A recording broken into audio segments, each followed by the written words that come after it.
ఈ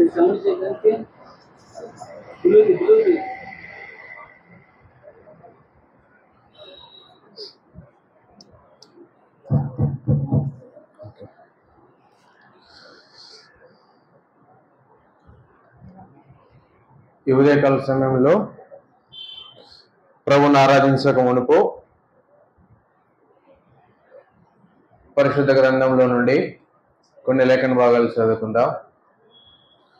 లేఖన భాగాలు చదువుకొని కొద్ది సమయం వాక్యం ధ్యానించి ఆ తరువాత మనం ఆరాధనలోనికి ప్రవేశిద్దాం.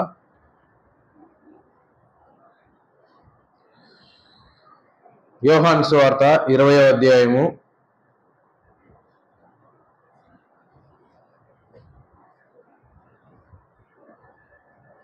యోహాను సువార్త 20వ అధ్యాయము 19వ వచనం నుండి 23వ వచనం వరకు మార్చి చదువుకుందాం. దయచేసి బైబిల్ ఉన్నవారు నాతో పాటు కలిసి బిగ్గరగా చదవండి. యోహాను సువార్త 20వ అధ్యాయము 19వ వచనం నుండి 23వ వచనం వరకు మార్చి చదువుకుందాం. ఆదివారం సాయంకాలమున శిష్యులు యూదులకు భయపడి తాము కూడి ఉన్న ఇంటి తలుపులు మూసి కొని ఉండగా యేసు వచ్చి మధ్యను నిలిచి, మీకు సమాధానము కలుగును గాక అని వారితో చెప్పెను. చెప్పి వారికి తన చేతులను ప్రక్కన చూపగా శిష్యులు ప్రభువుని చూసి సంతోషించి, అప్పుడు యేసు మరలా మీకు సమాధానము కలుగును గాక, తండ్రి నన్ను పంపిన ప్రకారం నేనును మిమ్మల్ని పంపుచున్నానని వారితో చెప్పాను.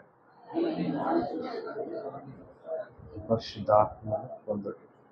మీరు ఎవరి పాపములు క్షమింతురో అవి వారికి క్షమింపబడును, ఎవరి పాపములు మీరు నిలిచి ఉండనిత్తురో అవి నిలిచి ఉండునని వారితో చెప్పాను. చాలు, ప్రభు సాయం కొరకై ప్రభు వైపు చూద్దాం.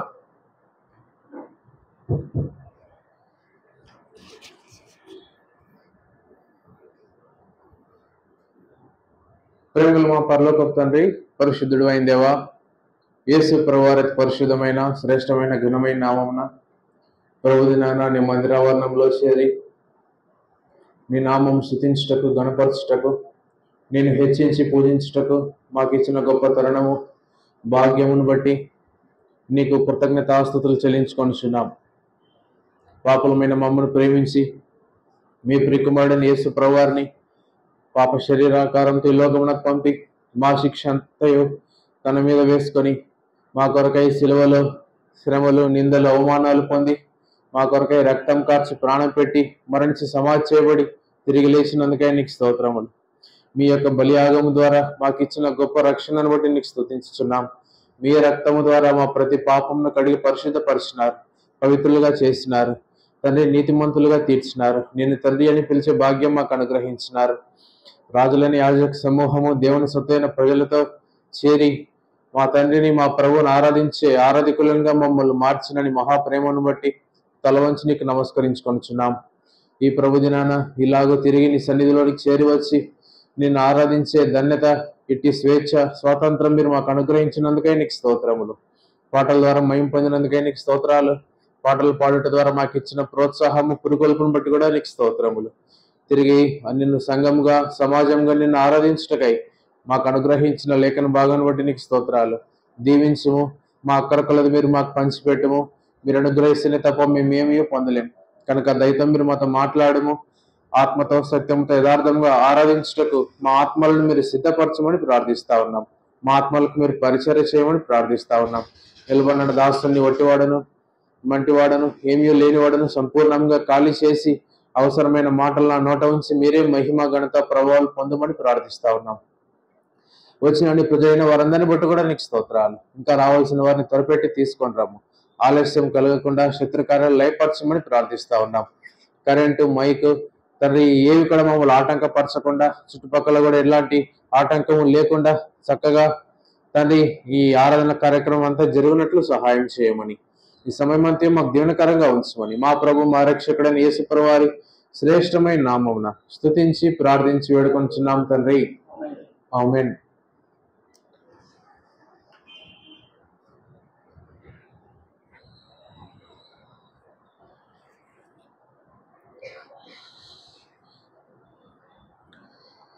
ఇక్కడ మనం చదువుకున్న వాక్య భాగంలో గమనించినట్లయితే ఈ వాక్య భాగము మనందరికీ బాగా పరిచయమైనటువంటి వాక్య భాగమే. అనేక సందర్భాలలో అనేక దైవదాసుల ద్వారా అనేక రకాలుగా మనం ఈ వాక్యాన్ని వినింటాము. కానీ పరిశుద్ధాత్మ దేవుడు సహాయం చేసే కొలది తిరిగి ఈ ఉదయకాల సమయంలో ప్రభువును ఆరాధించుటకై, ఆయనను గణపరిచి ఆయనను హెచ్చించి పూజించుటకై ప్రభు తిరిగి మనకి యొక్క వాక్య భాగాన్ని జ్ఞాపకం తీసుకుని వచ్చి ఉంటున్నాడు. ఈ భాగంలో మనం గమనించినట్లయితే మనందరికి పరిచయమే యేసు ప్రభువారు.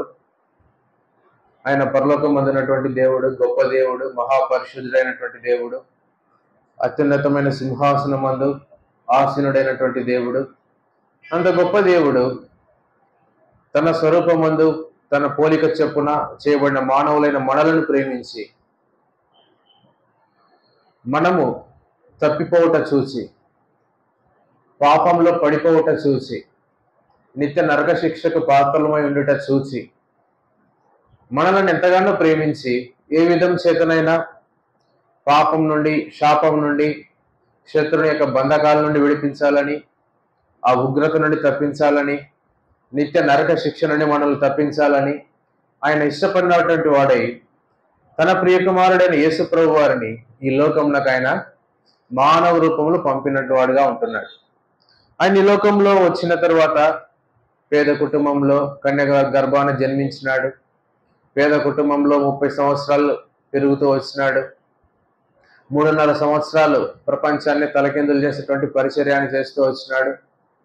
అంతేకాక చివరిగా లోకంలో ఉన్న మానవులందరి పాపములను, ప్రతి ఒక్కరు పుట్టుకలో, పెరుగుటలో, జీవించుటలో చేయించిన ప్రతి ఒక్కరి పాపములన్నిటినీ తన మీద వేసుకొని లోక మానవులందరి కొరకై ఆ శిక్షను ఆయన భరించడానికి ఇష్టపడుతూ వచ్చినాడు. అంతేకాక అనేక శ్రమలను పొందినాడు.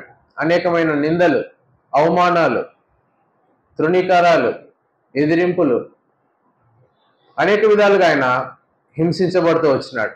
అవన్నీ మనకు పరిచయమే.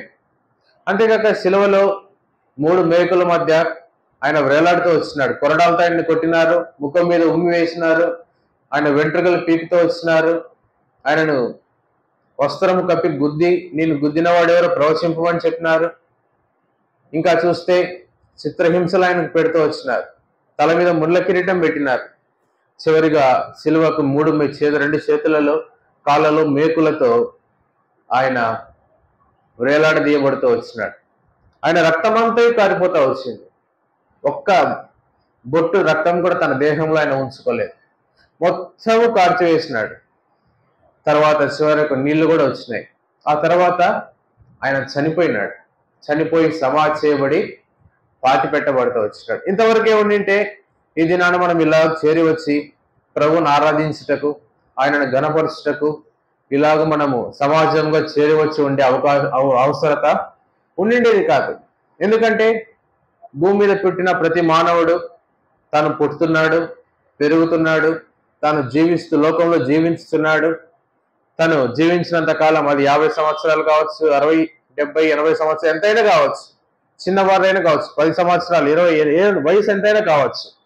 ఒకానొక దినాన ఏమవుతున్నాడు, ఈ లోకాన్ని విడిచిపెట్టి వెళ్ళిపోతా ఉన్నాడు.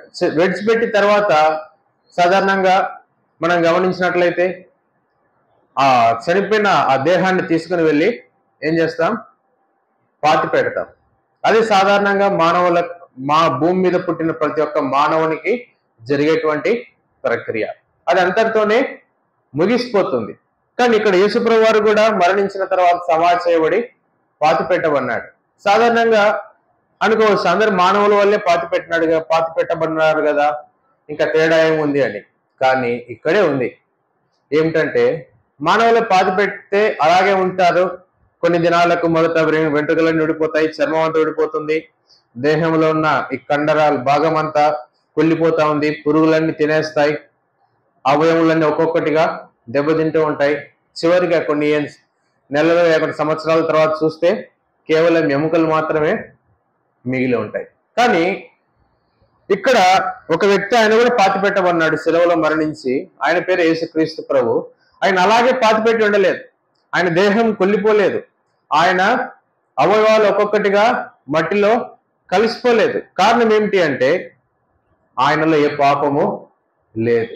ఆయన మహాపరిశుద్ధుడుగా ఉన్నాడు. పుట్టుకలో పరిశుద్ధత, పెరుగుటలో పరిశుద్ధత, జీవించుటలో పరిశుద్ధత, పరిచర్యలో పరిశుద్ధత, శ్రమలలో పరిశుద్ధత, మరణంలో పరిశుద్ధత, పాతి పెట్టబడుటలో కూడా పరిశుద్ధత. అందుకనే ఆయన అరికాలు మొదలుకొని నడినెత్తి వరకు పరిశుద్ధుడుగా ఉన్నాడు. కనుకనే తండ్రి అయినటువంటి దేవుడు కుమారుణ్ణి 3వ దినాన ఆ మరణంలో నుండి, సమాధిలో నుండి, ఆ యొక్క భాగంలో భూమిలో నుండి ఆయన తిరిగి ఏం చేసినాడు? 3వ దినాన మృత్యుంజయుడుగా తిరిగి ఆయనను లేపినాడు. ఆయన మహాపరిశుద్ధుడైనటువంటి దేవుడు. ఇప్పుడు ఎలాంటి దేహంతో ఆయన లేచినాడు? మునుపు ఎలా ఉన్నాడు? మానవుని వల్ల రక్త మాంసములు కలిగిన వాడుగా శరీరంతో ఆయన ఉన్నాడు. ఇప్పుడు మహిమ కలిగినటువంటి దేహంతో పునరుద్ధానుడైనటువంటి ప్రభువుగా, విజయశాలైనటువంటి యేసుక్రీస్తుగా ఆయనను తిరిగి లేపిన వాడుగా తండ్రి అయినటువంటి దేవుడు ఉన్నాడు. ఆయన తిరిగి లేచట ద్వారానే ఈ దినాన మనందరికీ, ఆయన ఎందుకు విశ్వాసం ఉంచిన మనందరికీ కూడా ఉన్న గొప్ప నిరీక్షణ ఏమిటి? ఒకానొక దినాన మనం కూడా ఈ లోకాన్ని విడిచిపెట్టినప్పటికీ మనం కూడా ఏం చేస్తాం? తిరిగి లేపబడతాం, తిరిగి పరలోకానికి వెళ్తాం, తిరిగి ప్రభుతో పాటు ఉంటాం. పరలోకమందు సదాకాలం యుగాయుగములు యేసు ప్రభుతో మనం అక్కడ నివసిస్తామనేటువంటి శుభప్రదమైనటువంటి నిరీక్షణకు ఆయన మనలను పాత్రులుగా చేస్తూ వచ్చినారు. ఈయన ఇక్కడ మనం చదువుకున్న ఈ భాగంలో మనం గమనించినట్లయితే శిష్యులు ఉన్నారు, 12 మంది శిష్యులు ఉన్నారు. యేసు ప్రభువారిని సిలువ వేసేటప్పుడు ఒక శిష్యుడు తప్పిపోయినాడు. ఆయనే తనను అప్పగించినాడు. తద్వారా తను తప్పిపోతూ ఇప్పుడు ఎంతమంది ఉన్నారు? 11 మంది శిష్యులు ఉన్నారు. వారందరూ కూడి ఉన్న ఆ మేడగది తలుపులు మూసుకొని ఉన్నారు. యేసు ప్రభువారు వారికి ముందుగానే చెప్పినాడు ఏమని? మనుష్య కుమారుడు అనేక శ్రమలను పొంది, మరణం పొంది, తిరిగి 3వ దినాన లేపబడును అని యేసు ప్రభువారు అనేక సందర్భాలలో శిష్యులకు చెప్తూ వచ్చినాడు. కానీ శిష్యులు ఏం చేసినారు? దానిని మర్చిపోయినారు. యేసు ప్రభువు గారు తిరిగి లేస్తాడన్నటువంటి విశ్వాసం కూడా వారిలో లేనివారుగా ఉన్నారు. యేసు ప్రభువారు సమాధిని జయించి తిరిగి లేచే శక్తి గల దేవుడని కూడా వారు విశ్వసించని వారుగా ఉన్నారు. 3.5 సంవత్సరాలు ప్రభుతో ఉన్నారు. 3.5 సంవత్సరాలు ఆయన చేసిన అద్భుతాలు, ఆశ్చర్యకార్యాలన్నీ చూసినారు. దాదాపు ఆయన ఎక్కడికి వెళ్తే ఎక్కడికి వెళ్ళినారు, ఆయన ఏం తింటే తిన్నారు, ఆయన ఎక్కడ విశ్రాంతి తీసుకుంటే అక్కడ విశ్రాంతి తీసుకున్నారు, ఆయన ఎక్కడ నివాసం ఉంటే అక్కడ నివాసం ఉన్నారు. ఒక వాటిలో చెప్పాలంటే దివారాత్రులు ప్రభువును వారు వెంబడించినటువంటి వారే. కానీ ఇక్కడికి వచ్చేసరికి యేసు ప్రభు వారు తిరిగి లేచినాడు. ఆదివారం చీకటిగా ఉన్నప్పుడు యేసు 3వ దినాన తండ్రి ఆయనను తిరిగి లేపినాడు. ఆ సందర్భంలో ఆ సాయంకాల దినాన ఏం రాయబడింది ఇక్కడ 19వ వచనంలో? యూదులకు భయపడి తాము కూడి ఉన్న ఇంటి తలుపులు మూసుకొని ఉండగా. అంటే వారి జీవితంలో ఏం ఏలుబడి చేస్తా ఉంది? వారిని భయం అనేది ఏలుబడి చేస్తా ఉంది. ఇంతవరకు యేసు ప్రభుతో ఉన్నంత వరకు వారికి భయం లేదు. ఒక్కసారిగా యేసు ప్రభు వారు కొద్దిగా అలా దూరం అయిపోయేసరికి, 3 దినాల గ్యాప్ వచ్చేసరికి ఏమైపోయింది? వారిలో భయం అనేది ప్రవేశించింది. భయం అనేది ప్రవేశించి ఏం చేస్తున్నారు? కూడి ఉన్న ఇంటి తలుపులు మూసుకొని ఉండగా. మనం ఎప్పుడు తలుపులు మూసుకుంటాం? భయపడే పరిస్థితులలో. ఎవరైనా అపాయం కలుగుతా ఉంది, బయట ఏమైనా అపాయం జరుగుతూ ఉంది, ఎవరైనా మన ఇంట్లోనికి దొంగలు ప్రవేశిస్తారు, మన ఇంట్లో ప్రవేశించి దోచుకొని వెళ్తారు, అలాంటి సందర్భాలలో మనం ఏం చేస్తాం? ఇంటి తలుపులన్నీ మూసుకొని ఉంటాం. ఇంకా రాత్రి కూడా కాదు, అది ఎలా ఎప్పుడో సాయంకాలమే, అంటే ఇంకా చీకటి కూడా పడలేదు. చీకటి అలాంటి సందర్భంలోనే శిష్యులు ఏం చేస్తున్నారంట? ఇంటి తలుపులు మూసుకొని ఉన్నారు. చూడండి, ఇది ఈ భాగం మనకు బాగా అర్థం కావాలంటే లూకాసు వార్త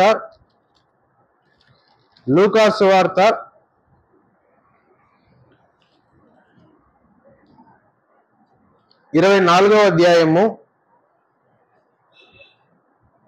37వ వచనం.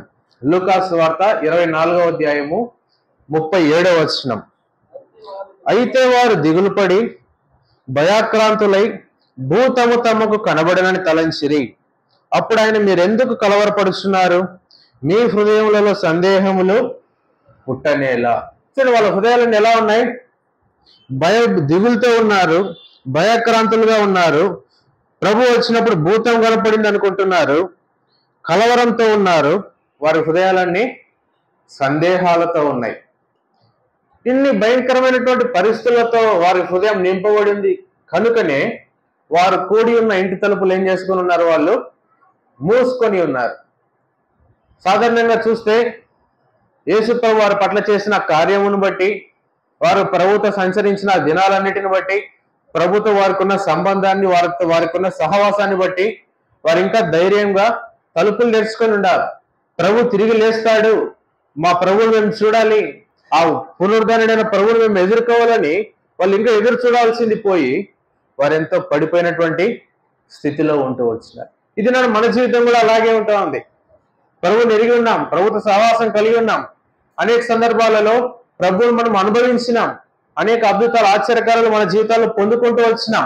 అయినప్పటికీ ఏవైనా కొన్ని పరిస్థితులు వచ్చినప్పుడు మనం కూడా ఏమైపోతున్నాం?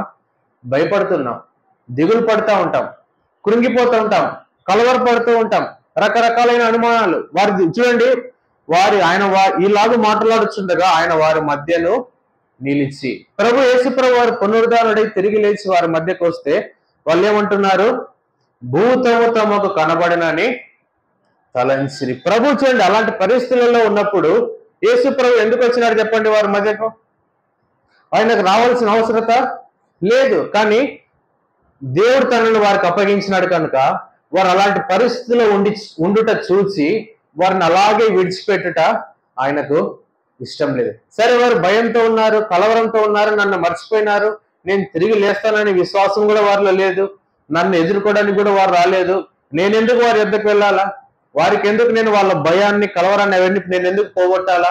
3.5 సంవత్సరాలు చేయాల్సిందంతా చేసినాను, కానీ వాళ్ళన్నీ మర్చిపోయినారు. ఇంకా నాతో వారికి అవసరత లేనట్లు వాళ్ళు ప్రవర్తిస్తున్నారు. నేనెందుకు వారికి వెళ్ళి వారిని సమాధాన పరచాలనుకోలేదు. చూడండి, ఆయన మరణించి సమాధి చేయబడి తిరిగి లేచినా కూడా శిష్యుల పట్ల తన ప్రేమను ఆయన విడిచిపెట్టలేదు. చూడండి, మానవుని దేవుడు అనుకోవచ్చు, ఆయన మానవుల కొరకు లోకానికి వచ్చినాడు, శిక్ష భరించినాడు, చనిపోయినాడు, సమాధి చేయబడినాడు, తిరిగి లేచినాడు, ఇంక అంతటితో అయిపోయింది ఆయన యేసు ప్రభు పని అనుకోలేదు. ఆయన అంతటితోనే తనకు అప్పగించబడిన శిష్యుల బాధ్యత ఆయన విడిచిపెట్టలేదు.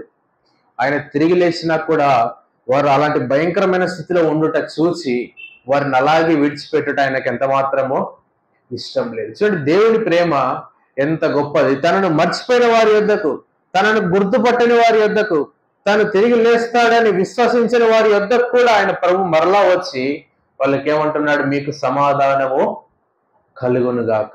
ఇది మానవునికి లేనిది ప్రపంచవ్యాప్తంగా అనేక మంది లోకాన్ని విడిచిపెడుతున్నారు, అనేక మంది క్షణికావేశాల్లో ప్రాణాలు పోగొట్టుకుంటున్నారు, అనేక మంది ఆత్మహత్యలు చేసుకుంటున్నారు, అనేక మంది తమ ప్రాణాన్ని తామే తీసుకుంటా ఉన్నారు. కారణం ఏంటి? వారి జీవితాల్లో ఏం లేదు? సమాధానం లేదు. సమాధానం లేకపోవడం చేత కలవరంలో, దిగులుతో, దిక్కుతోచని పరిస్థితులలో, అనేక రకాలైనటువంటి సందేహాల నడుమ శత్రువు వారిని ఏం చేస్తున్నాడు? వారి జీవితాన్ని కడముట్టించడానికి వారిని దారి తీసేవాడుగా ఉంటున్నాడు. అయితే అలాంటి వారిని చూసి ఇక్కడ శత్రువు వారి పరిశ్రమలో పట్టించుకోడు, కానీ ఒక వ్యక్తి ఉన్నాడు వారిని పట్టించుకునే వ్యక్తి, వారిని ప్రేమించే ఒక వ్యక్తి ఉన్నాడు, వారి పట్ల జాలి కలిగినటువంటి ఒక వ్యక్తి ఉన్నాడు, వారి పట్ల దయ కలిగినటువంటి ఒక వ్యక్తి ఉన్నాడు. ఆయన పేరే యేసుక్రీస్తు ప్రభు. అలాంటి వారి యొద్దకు వచ్చి ఎన్నిసార్లు చెప్తున్నాడు? సమాధానం కలుగునుగాక అని. యోహాను సువార్తలో చూస్తే 19వ వచనంలో మీకు సమాధానము కలుగునుగాక.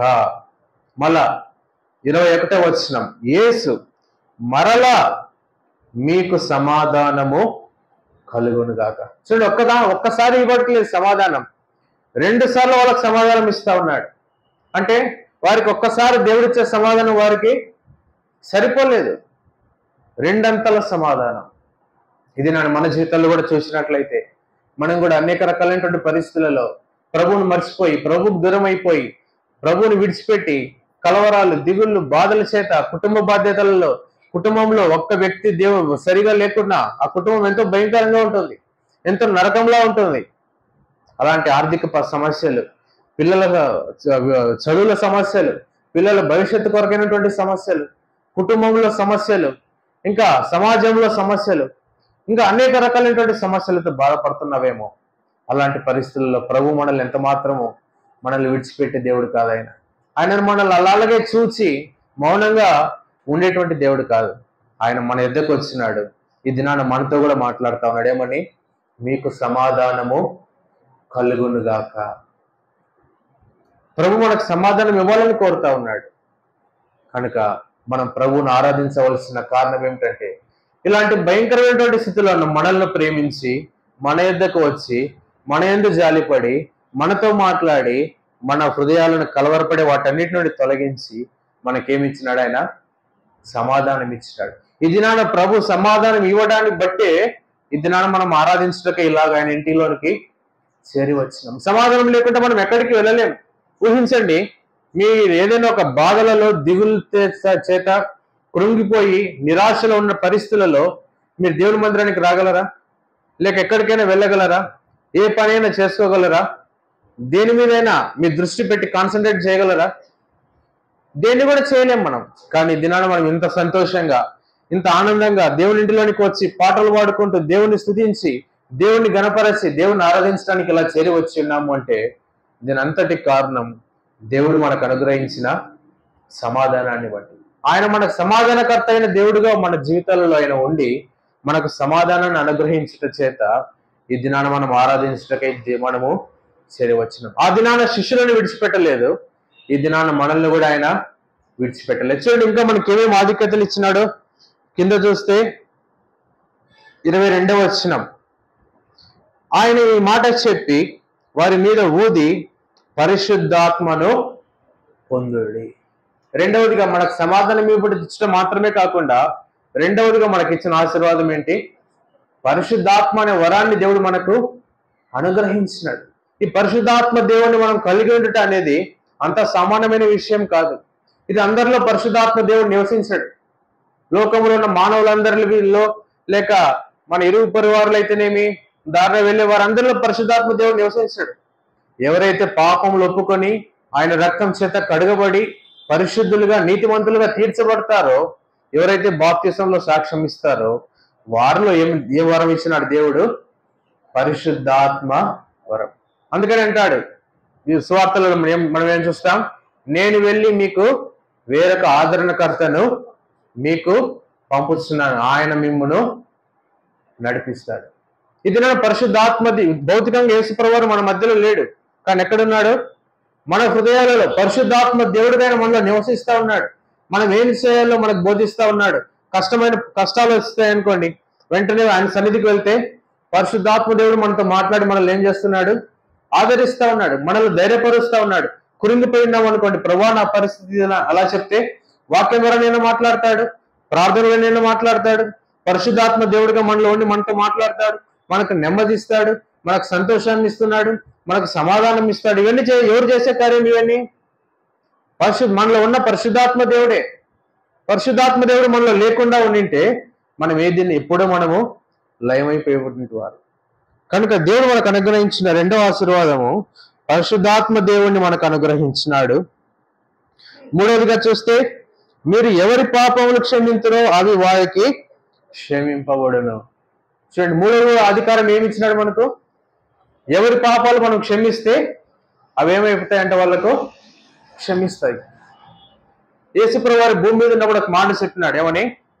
పాపములు క్షమించుటకు భూమి మీద కేవలము మనుష్య కుమారునికి మాత్రమే అధికారం ఇవ్వబడింది. అంటే ఇప్పుడు మనకు చూస్తే చూడండి, మనకి ఎవరు అధికారం ఇచ్చినాడు దేవుడు? ఇప్పుడు తన కుమారుడైన యేసుప్రభువు వారికి ఆయన ఏ అధికారం అయితే ఇచ్చినాడో అదే అధికారం ఇప్పుడు ఎవరికి ఇచ్చినాడు? ఎవరికి ఇచ్చినాడు? మనకి. ఆ దినాన అక్కడ శిష్యులకు ఇచ్చినాడు, ఈ దినాన మనకు అనుగ్రహించినాడు. అంటే మనల్ని ఎవరితో సమానంగా చూస్తా ఉన్నాడు దేవుడు? తన కుమారుడైన యేసుప్రభువు వారితో సమానముగా మనల్ని చూస్తా ఉన్నాడు. చూడండి, ఎఫెసీయులకు రాసిన పత్రిక 2వ అధ్యాయము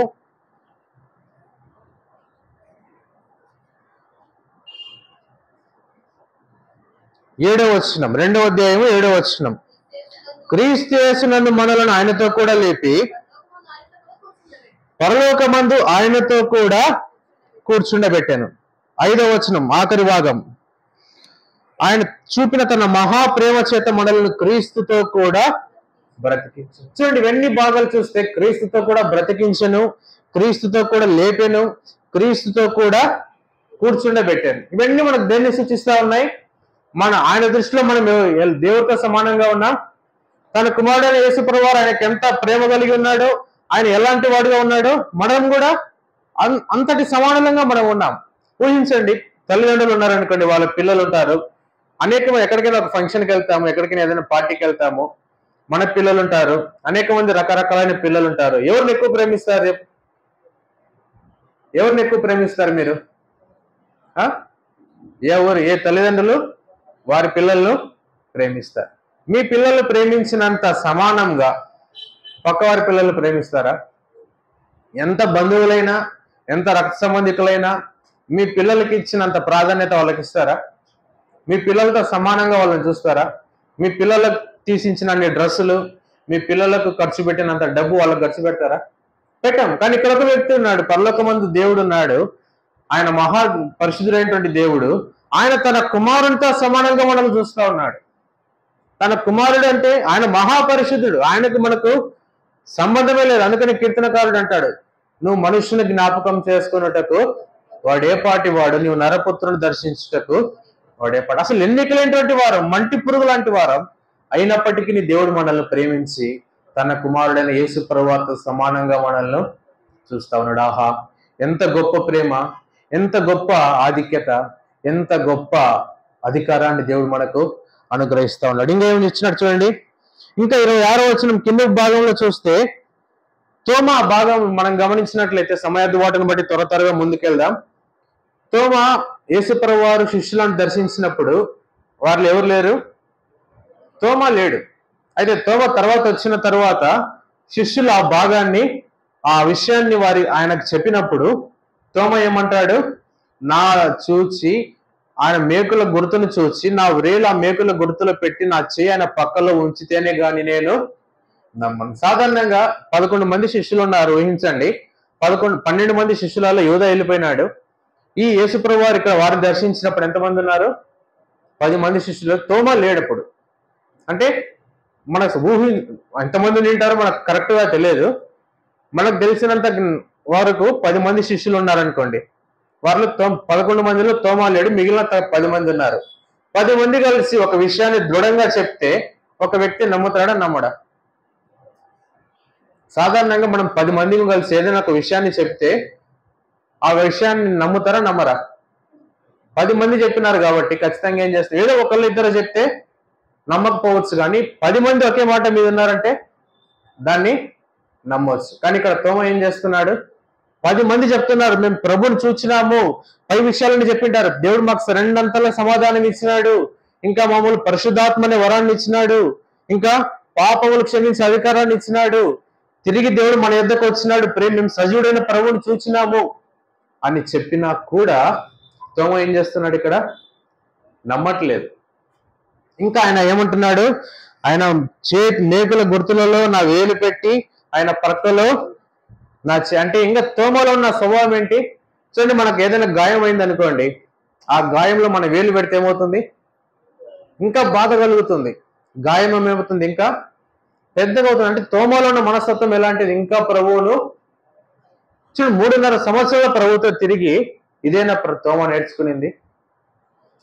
3.5 సంవత్సరాలు ప్రభు యొక్క అద్భుతాలన్నీ చూసి ఇంకా ప్రభువుని బాధ పెట్టాలనేటువంటి మనస్తత్వమే, ఇంకా ప్రభు గాయం ఇంకా రేపాలనేటువంటి మనస్తత్వమే. కానీ దేవుడు అలాంటి తోమాను కూడా విడిచిపెట్టలేదు. చాలు, నేను 10 మందికి కనపడినాను, ఒక తోమా నన్ను ఇంకా బాధ పెట్టాలనుకుంటున్నాడు, ఆ తోమాకు నేను మళ్ళా కనబడకపోతే ఏమవుతుంది? ఆ తోమాకు సమాధానం అనుగ్రహించకుండా ఉంటే ఏమవుతుందని అనుకోలేదు. కింది భాగంలో చూస్తే 26 8 దినములైన తరువాత ఆయన శిష్యులు మరలా లోపల ఉన్నప్పుడు తోమా వారితో కూడా ఉండెను. తలుపులు మూయబడి ఉండగా యేసు వచ్చి మధ్యను నిలిచి మీకు సమాధానము కలుగునుగాక. చూడండి, తోమాను కూడా యేసుప్రభువు వారు విడిచిపెట్టలేదు. అంటే ఆయన సంపూర్ణుడైనటువంటి దేవుడు. అంటే ఆయన ఏ వ్యక్తిని కూడా విడిచిపెట్టేటువంటి దేవుడు కాదు. సాధారణంగా మనమైతే మనకు ఏదైనా ఒక అవసరత ఉందనుకోండి, కొద్దిగా అవసరత తీరిన వెంటనే మిగిలిన మన అవసరత తీరిన వెంటనే మిగతా వారిని ఏం చేయం? మనము పట్టించుకోం, వారిని వదిలేస్తాం. వారి విషయంలో అయినటువంటి బాధ్యత, భారం అవన్నీ మనము కలిగి ఉండం. కానీ ఇక్కడ యేసుప్రభువు వారు తోమాను కూడా విడిచిపెట్టలేదు. తోమాలో ఉన్న ఆ స్వభావాన్ని మార్చాలనుకున్నాడు. తోమాలో ఉన్న అలాంటి మనస్తత్వాన్ని తాను సంపూర్ణంగా మార్చి విశ్వాసిగా చేయాలనుకున్నాడు. అందుకని తిరిగి ప్రభు అక్కడికి వచ్చి మీకు సమాధానం, ఇప్పుడు మొత్తం ఎన్నిసార్లు ఇచ్చినాడు సమాధానము? 3 అంతల సమాధానం. ఎంత గొప్ప సమాధానం ఇది! ఏదైనా కష్టం వచ్చినప్పుడు, బాధ కలిగినప్పుడు మనుషుల దగ్గరికి వెళ్తే వారు మనతో మాట్లాడవచ్చు, వారు మనల్ని ఆదరించవచ్చు, వారు మనల్ని ధైర్యపరచవచ్చు. కానీ అది అంతవరకు ఉంటుంది. వారు మనతో ఉన్నంత వరకే. తిరిగి వారి ఎదురు నుండి మనం ఇంటికి వెళ్ళిన వెంటనే, తిరిగి మన కష్టాలు బాధలు అవన్నీ గుర్తొచ్చిన వెంటనే అదే కలవరం, అదే దిగులు, అదే బాధ. కానీ యేసుప్రభు ఇచ్చే సమాధానం అలాంటిది కాదు. ఆయన ఒకసారి సమాధానం ఇచ్చినాడంటే అది తరతరములు యుగాయుగములు నిలిచి ఉండేటువంటి సమాధానం. అలాంటిది 3 అంతల సమాధానాన్ని ఇక్కడ యేసుప్రభు వారికి ఇచ్చినాడు. తర్వాత చూస్తే, తర్వాత అంటాడు 27వ వచనంలో, ఆ తర్వాత తోమాను చూచి నీ వేలు ఇటు చాచి నా చేతులు చూడుము, నీ చేయి చాచి నా ప్రక్కలో ఉంచి అవిశ్వాసువి కాక విశ్వాసువై ఉండు. అంటే యేసుప్రభు వారికి సమాధానం ఇవ్వడం మాత్రమే కాకుండా ఇంకా ఏం చేస్తున్నాడు? వారిలో ఉన్న అవిశ్వాసాన్ని కూడా ఏం చేస్తున్నాడు? ఆయన తీసివేసి ఎలా మారుస్తా ఉన్నాడు? వాళ్ళను విశ్వాసులుగా మారుస్తా ఉన్నాడు. ఎంత గొప్ప ఆశీర్వాదం ఇది! మొదటిగా సమాధానం ఇచ్చినాడు, రెండవదిగా పరిశుద్ధాత్మ దేవుణ్ణి అనుగ్రహించినాడు, మూడవదిగా పాపములు క్షమించే అధికారం అంటే తన కుమారుడైన యేసుక్రీస్తు సమానంగా మనల్ని చూసినాడు, నాలుగవదిగా మనలో ఉన్న అవిశ్వాసాన్ని తీసివేసి విశ్వాసులంగా మన జీవితాలను మార్చినాడు. ఒకప్పుడు అవిశ్వాసులంగా ఉన్నాం, దేవుడు అంటే నమ్మని వారంగా ఉన్నాం, దేవునికి దూరంగా ఉన్నాం, దేవుని యొక్క గాయములను రేపే వారంగా మనం ఉన్నాం. మాటికి మన మాట, క్రియ, ప్రవర్తన, చూపు, నడవడిక వీటన్నిటి చేత ఆయన గాయములను రేపేవారంగా అలా ఉన్న మన జీవితాలను ఆయనే మన యొద్దకు వచ్చి, తోమా యేసుప్రభు వారి యొద్దకు వెళ్ళలేదు. 10 మంది చెప్తున్నారు కదా యేసుప్రభు వారు ఎక్కడో ఉంటాడు కదా, నేను వెళ్ళి ఒకసారి చూస్తాం నిజమో కాదు అని. ప్రభు యొద్దకు వెళ్ళలేదు. సమాధి దగ్గర చూద్దాము, సమాధిలో దేహం ఉందో లేకపోతే ఖాళీగా ఉందని సమాధి దగ్గరికి ఎక్కడికి వెళ్ళలేదు. తోమా దగ్గరికే యేసుప్రభు వచ్చినాడు. అలా మనం ప్రభు యొద్దకు వెళ్ళలేదు, కానీ మన యొద్దకే పరలోకం నుండి ఆయన ఈ లోకానికి దిగి వచ్చినాడు. ఇది యేసుప్రభు వారి యొక్క నిలువెత్తుటి ప్రేమకు నిదర్శనం. మానవుని ప్రేమ, దేవుని ప్రేమ ఎంత తేడా ఉంది చూడండి.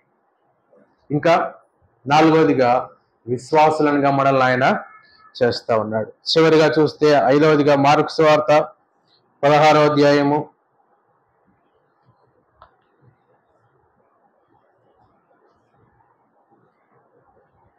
15వ వచనం. 16వ అధ్యాయము 15వ వచనం. మరియు మీరు సర్వలోకమునకు వెళ్ళి సర్వ సృష్టికి సువార్తను ప్రకటించుడి, నమ్మి బాప్తిసం పొందినవాడు రక్షింపబడును, నమ్మని వానికి శిక్ష విధింపబడును. చివరిగా మనకి ఏ అధికారం ఇచ్చినాడు? ఆయనను గూర్చి, ఆయన ప్రేమను గూర్చి ఈ లోకంలోనికి వెళ్ళి సువార్త చాటించే గొప్ప ఆధిక్యత, ఆయనను గురించిన ప్రేమ వార్తను ప్రకటించే ఆధిక్యత, ఆయనను గురించిన మంచి సమాచారము ఈ లోకంలో ధైర్యంగా ప్రకటించే ఆధిక్యత దేవుడు మనకు అనుగ్రహించిన. ఎక్కడికి వెళ్ళాలంటే సర్వలోకములకు వెళ్ళి సర్వ సృష్టికి సువార్తను ప్రకటించి. ఈ దినాన్ని ఎంతో మందికి లేదు ఈ ఆధిక్యత, సువార్త ప్రకటించే ఆధిక్యత. ఒక ప్రభువును రుచించి అనుభవించి అనుభవపూర్వకంగా ఎరిగిన వారికి తప్ప అందరూ ప్రకటించలేదు సువార్త. అదంతా సామాన్యమైన విషయం కాదు. మనం అనుకోవచ్చు వాక్యం చెప్పడానికి వస్తుంది అనుకోవచ్చు, కానీ వాక్యం ప్రకటించడానికి సువార్త ప్రకటించడానికి చాలా తేడా ఉంది. వాక్యం ప్రకటించినట్టు సువార్త ప్రకటిస్తే అర్థం కాదు, మనం ప్రకటించి కూడా ఉపయోగం ఉండదు. సువార్త ప్రకటించడం అంటే దేవుడు ఇచ్చిన గొప్ప వరం, కానీ అది ఎవరికి ఇచ్చినాడు? ఇదినాన మనకు అనుగ్రహించినాడు. ఇన్ని 5 అంతల ఆధిక్యత. ఒకప్పుడు మన జీవితాల్లో ఏమేమి ఉన్నాయి? భయం ఉండింది, కలవరం ఉండింది, దిగులు ఉండింది, ఇంకా రకరకాలైనటువంటి ఆలోచనలు ఉన్నాయి. ఇలాంటివన్నీ మన హృదయంలో కలిగి ఉన్న మన హృదయాలను వాటన్నిటిలో నుండి యేసుప్రభువే ఈ లోకానికి వచ్చి మన శిక్ష భరించి మన కొరకు రక్తం కార్చి ప్రాణం పెట్టి సమాచేబడి తిరిగి లేచి మన హృదయంలో ఉన్న ఆ చెడు వాటన్నిటిని తీసివేసి సమాధానం ఇచ్చినాడు. పరిశుద్ధాత్మ దేవుడిని ఇచ్చినాడు. యేసుప్రభుతో సమానంగా మనల్ని చేసినాడు. 4వదిగా విశ్వాసులనుగా మనల్ని మార్చినాడు. 5వదిగా ఆయనను గురించిన సువార్త ప్రకటించే ఆధిక్యత దేవుడు మనకు అనుగ్రహించిన ఇన్ని గొప్ప ఆత్మ సంబంధమైన ఆశీర్వాదములకు మనల్ని పాత్రులుగా చేసిన ప్రభువును మనం ఆరాధించకుండా మనం ఉంటామా? చెప్పండి. చూడండి, చివరి వాక్యం చదువుకొని ఆరాధనలోకి ప్రవేశిస్తాం. లూకాసు వార్త 24వ అధ్యాయము 52వ వచనం, 52, 53 వచనాలు. లూకాసు వార్త 24, 52, 53. వారు ఆయనకు నమస్కారం చేసి మహా ఆనందముతో యెరూషలేమునకు తిరిగి వెళ్ళి ఎడతెగక దేవాలయములో ఉండి దేవుని స్తోత్రము చేసినారు. ఒకప్పుడు ఎలా ఉన్నారు? గదిలో తలుపులు మూసుకొని భయపడి లోపల దాక్కొని ఉన్న వాళ్ళు దేవుడు వారికి ఇన్ని 5 అంతల ఆశీర్వాదాలు అనుగ్రహించి వారి జీవితాలను మార్చటం. వారు ఇప్పుడు ఎక్కడికి వచ్చినారు? వాళ్ళు సంఘంలోనికి వచ్చినారు, సమాజంలోనికి వచ్చినారు. ఎడతెగక దేవునికి స్తోత్రము చేయించుండదు. ఇది మన జీవితాలను కూడా ఒకప్పుడు బంధకాలంలో ఉన్న మన జీవితాలను బయటికి తీసుకుని వచ్చి ఈ 5 అంతల ఆశీర్వాదం నాకు పాత్రలుగా చేసినందుకు మనం కూడా దేవునికి ఏం చెల్లించాలా? ఎడతెగక దేవాలయంలో ఉండి మనం కూడా స్తోత్రము చెల్లించవలసిన వారమై ఉన్నాం. నిజంగా దేవునికి స్తోత్రం చెల్లిద్దామా? దేవుడు మన జీవితాల్లో చేసిన మేలులను బట్టి, మన జీవితాలు ఆయన చేసిన అద్భుత ఆశ్చర్య కార్యాన్ని బట్టి, మన జీవితంలో ఆయన చేసిన మనకు అనుగ్రహించిన ఈ 5 అంతల ఆశీర్వాదాన్ని బట్టి మనం కూడా ఒకప్పుడు బంధకాలలో ఉన్నాం, బంధించబడి ఉన్నాం. పాప బంధకాలు, శత్రువుని యొక్క బంధకాలు, భయం అనే బంధకాలు, కలవరం అనే బంధకాలు, నిట్టూర్పు అనే బంధకాలు, సందేహములు, అనుమానాలు అనేటువంటి బంధకాలు, వీటన్నిటి చేత బంధించబడి ఉన్నాం. మనల్ని ప్రేమించి 3 అంతల సమాధానం ఇవ్వడం మాత్రమే కాకుండా, పరిశుద్ధాత్మ దేవుని ఇచ్చడం మాత్రమే కాకుండా, యేసు ప్రభువుతో సమానంగా చేయుట, ఆ అధికారం మనకి ఇచ్చడం మాత్రమే కాకుండా, విశ్వాసులుగా మనల్ని చేయటం మాత్రమే కాకుండా, ఆయనను గురించి సువార్త ప్రకటించి ఆధిక్యత మనకు అనుగ్రహించిన ఈ రాజును, ఈ ప్రభువును మన స్తుతుల సింహాసనం మీద ఆయన సన్నిధిలోనికి చేరువచ్చి మనం కూడా ఎడతెగక దేవునికి స్తోత్రం చేయవలసిన వారమై విన్నాం. దేవుడి వాక్య భాగం దీవించునుగా.